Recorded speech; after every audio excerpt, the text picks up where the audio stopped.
సతాజ్ ఈ air India ప్రమాదం భారతదేశ చరిత్రలోనే అత్యంత విషాదకర విమాన ప్రమాదం. ప్రపంచ దేశాలన్నీ కూడా ఈ విమాన ప్రమాదంపై దిగ్భ్రాంతిని వ్యక్తం చేస్తున్నాయి. ప్రపంచ దేశాధినేతలందరూ కూడా ఈ విమాన ప్రమాదం గురించి ఇప్పుడు ఆరా తీస్తున్నారు. ఏ ఎయిర్ ఇండియా ప్రమాదం అయితే నిన్న జరిగిందో అహ్మదాబాద్లో, ఆ ప్రమాదం జరిగిన ప్లేస్లోనే మనం ఉన్నాం. ఒక్కసారి చూడొచ్చు, మన వెనక 4 బ్లాకులు ఉన్నాయి. ఇవన్నీ కూడా మెడికల్ కాలేజీకి చెందిన బ్లాక్స్. సరిగ్గా 1:38 సమయం ఎయిర్ ఇండియా విమానం అహ్మదాబాద్ సర్దార్ వల్లభాయ్ పటేల్ ఎయిర్పోర్ట్ నుంచి టేకాఫ్ తీసుకుంది. ఇక్కడ నుంచి మనం చూస్తున్నాం బిగ్ టీవీ స్క్రీన్ పైన మొత్తం మసి పట్టేస్తున్నటువంటి 4 బ్లాకుల్ని. ఆ చివర కనిపిస్తుంది కదా, ఆ బ్లాక్లోనే ఆ విమానం కుప్పకూలిపోయింది. ఆ బ్లాక్ అంతా కూడా మొత్తం విరిగిపోయింది. ఆ బ్లాక్లోనే ఉన్న విద్యార్థులు ఎక్కువ మంది చనిపోయారు. ఈ ప్రమాదంలో 241 మంది ఆ ఫ్లైట్లో ఉన్న వాళ్ళు చనిపోయారు. ఒకే ఒక్కరు మాత్రం బతికి బట్ట కట్టగలిగారు. అండ్ ఈ బిల్డింగ్లో ఉన్న వాళ్ళు మెడికల్ స్టూడెంట్స్ 24 మంది చనిపోయారు. మొత్తం 265 మందిని పొట్టన పెట్టుకున్న అత్యంత విషాదకర ప్రమాదం చోటు చేసుకున్న ప్రదేశంలోనే ఇప్పుడు బిగ్ టీవీ టీం ఉంది. మన వెనుక చూస్తున్న ఇదంతా కూడా ఎన్డీఆర్ఎఫ్ సిబ్బంది ఉన్నారు. నిజానికి ఇక్కడికి నిన్న విమాన ప్రమాదం జరిగిన తర్వాత ఆ బిల్డింగ్స్ వరకు కూడా వెళ్ళటానికి అవకాశం ఉంది. ఆ చివరన కనిపిస్తుంది కదా, నల్లగా మసి పట్టేసి ఉన్నట్టుగా కనిపిస్తుంది కదా, ఆ లోపలే ఇప్పుడు ఆ ఎయిర్ ఇండియా విమానం ఉంది. పేలిపోయిన విమానం ఇప్పుడు అక్కడే ఉంది. చూడండి ఒక్కసారి, ఇదిగో ఈ 4 బిల్డింగులు కూడా అగ్ని కీలల్లో చిక్కుకుపోయాయి. నిన్న 1,25,000 లీటర్ల ఫ్యూయల్ ఉంది ఆ విమానంలో. అది లండన్ వెళ్తూ ఉంది. ఢిల్లీ నుంచి బయలుదేరిన విమానం అహ్మదాబాద్ వచ్చింది.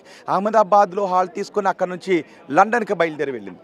ఆ విమానంలో 1,25,000 లీటర్ల ఫ్యూయల్ ఉంది. ఒక్కసారిగా ఆ విమానం ఈ హాస్టల్పై పడటంతో పెద్ద బాంబు పేలినట్టుగా పెద్ద విస్ఫోటనం సంభవించింది. ఆ సమయంలో ఈ హాస్టల్స్లోని విద్యార్థులు కూడా మాడి మసైపోయారు. అక్కడ చాలా హృదయ విదారక దృశ్యాలు కనిపిస్తున్నాయి.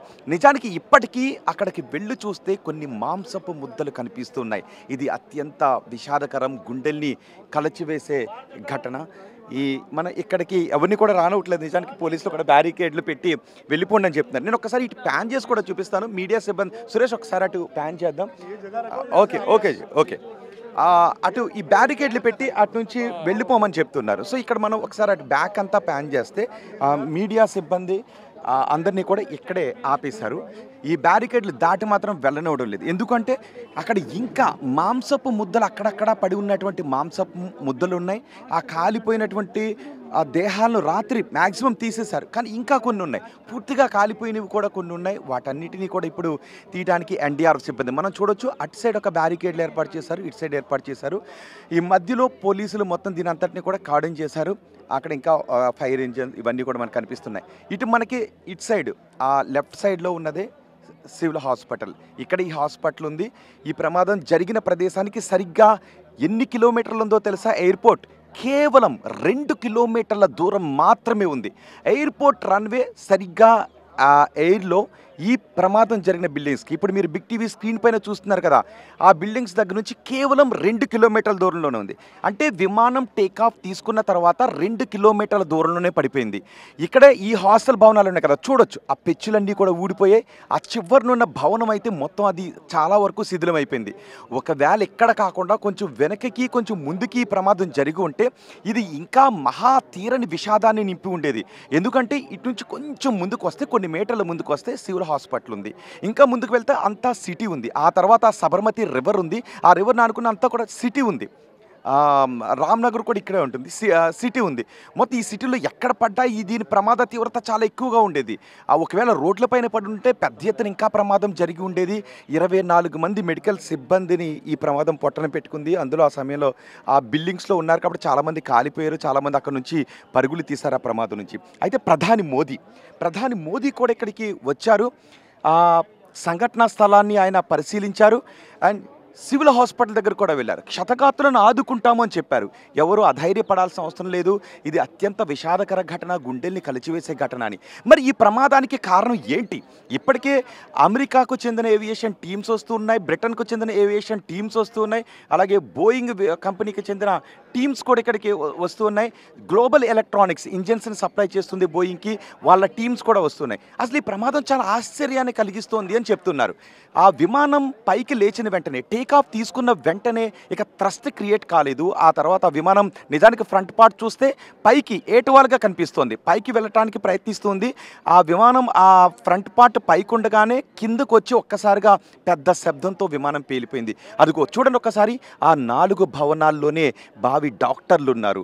భావి తరాలకు ఏదైనా జరిగితే చికిత్స అందించాల్సినటువంటి డాక్టర్లు ఈ హాస్టల్లో ఆ సమయంలో భోజనం చేస్తూ ఉన్నారు.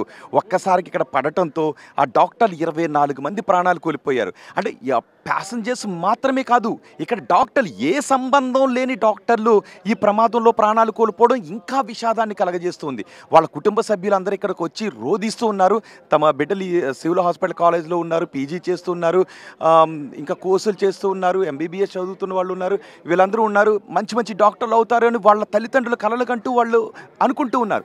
కానీ ఆ ప్రమాదం విమానం వచ్చి ఆ హాస్టల్స్పై పడేటప్పటికి ఏ సంబంధం లేని డాక్టర్లు చనిపోవటం ఏంటి అని ఒక ఆశ్చర్యం, మరింత దిగ్భ్రాంతి, మరింత ఆందోళన కలిగిస్తూ ఉంది. ఆ విమానంలో 241 మంది చనిపోయారు. రాజేష్ అనే ఒక్క వ్యక్తి మాత్రం, అతను లండన్ వాసి, భారత మూలాలు ఉన్నటువంటి వ్యక్తి. అతను ఒకరు 11A సీట్లో కూర్చున్నారు. అతను ఎలా బతికగలిగాడు 11A సీట్లో కూర్చున్నది కూడా ఆశ్చర్యకరమే. ఎమర్జెన్సీ డోర్ ఓపెన్ చేసుకుని తను కిందకు వచ్చేశాడు. ఈ ప్రమాదంలో విజయ్ రూపాని, గుజరాత్ మాజీ ముఖ్యమంత్రి, ఆయన కూడా చనిపోయారు. అయితే ఈ ప్రమాదం ఎలా జరిగింది అన్న దానిపై డీజీసీఏ విచారణ జరుపుతుంది. ఇతర దేశాలకు చెందిన ఏవియేషన్ సంస్థలు విచారణ జరుపుతున్నాయి. అంతిమంగా డీజీసీఏ తేలుస్తుంది ప్రమాదానికి కారణం ఏంటి అని. ఇంజన్స్ ఎందుకు ఫెయిల్ అయిపోయాయి, 2 ఇంజన్లు ఎందుకు పనిచేయటం మానేశాయి, ఢిల్లీ నుంచి ఇక్కడ వరకు వచ్చిన విమానం ఇక్కడ నుంచి ఎగరటానికి ఎందుకు ఇబ్బంది పడింది, ఇక్కడ ఏం జరిగింది, కొన్ని చెప్తున్నారు, టెక్నికల్ వర్డ్స్లో చెప్తున్నారు. స్లాట్స్ ఉంటాయి, కొన్ని రెక్కల దగ్గర ఉండేటువంటి భాగాలు అమరిక సరిగా లేదు, ఇలాంటివన్నీ చెప్తున్నారు. మరి ఢిల్లీ నుంచి ఆ విమానం ఇక్కడి వరకు ఎలా వచ్చింది, 2011 నుంచి ఆ విమానం ఇప్పటి వరకు సేవలు ఎలా అందించగలిగింది, ఇవన్నీ కూడా మళ్ళీ డౌట్స్. అంటే నిన్న ఏం జరిగింది, నిజానికి విమానం కొంత ల్యాండ్ అయిన తర్వాత మళ్ళీ ఆ విమానం టేక్ ఆఫ్ తీసుకునేటప్పుడు దాని ఫిట్నెస్ని టెస్ట్ చేస్తారు. ఆ ఫిట్నెస్ టెస్ట్ చేసే క్రమంలో దానిలో ఉన్న సాంకేతిక లోపాన్ని గమనించలేకపోయారా, ఇది మానవ తప్పిదమా, లేదు అంటే నిజానికి యాక్ట్ ఆఫ్ గాడ్ అనేది మాత్రం మనం అనలేం, ఖచ్చితంగా మానవ తప్పిదమే. ఇలాంటి ప్రమాదాల్లో తరచి చూస్తే ఏదో ఒక మూల ఖచ్చితంగా మానవ తప్పిదం చాలా కనబడుతూ ఉంటుంది, నిర్లక్ష్యం కనబడుతూ ఉంటుంది. ప్రతి క్షణం 100కి 100% అప్రమత్తంగా ఉండాల్సినటువంటి అధికారుల్లో ఎక్కడైనా నిర్లిప్తత, నిర్లక్ష్యం కనిపిస్తుందా, గమనించడానికి అవకాశం ఉన్న లోపాన్ని కేవలం నిర్లక్ష్యం కారణంగా పట్టించుకోకుండా వదిలేసారా సిబ్బంది, ఆ ఫ్లైట్ ఫిట్నెస్ని చెక్ చేసిన సిబ్బంది అనే విషయం కూడా తేలబోతోంది. బాధ్యులను ఎవరిని కూడా క్షమించం, వదిలేది లేదు అని చెప్తున్నారు. మరి ఈ ప్రమాదానికి 265 మందిని పొట్టన పెట్టుకున్న ప్రమాదానికి ఎవరిని బాధ్యులుగా తీరుస్తారో కూడా చూడాలి. సతాజ్.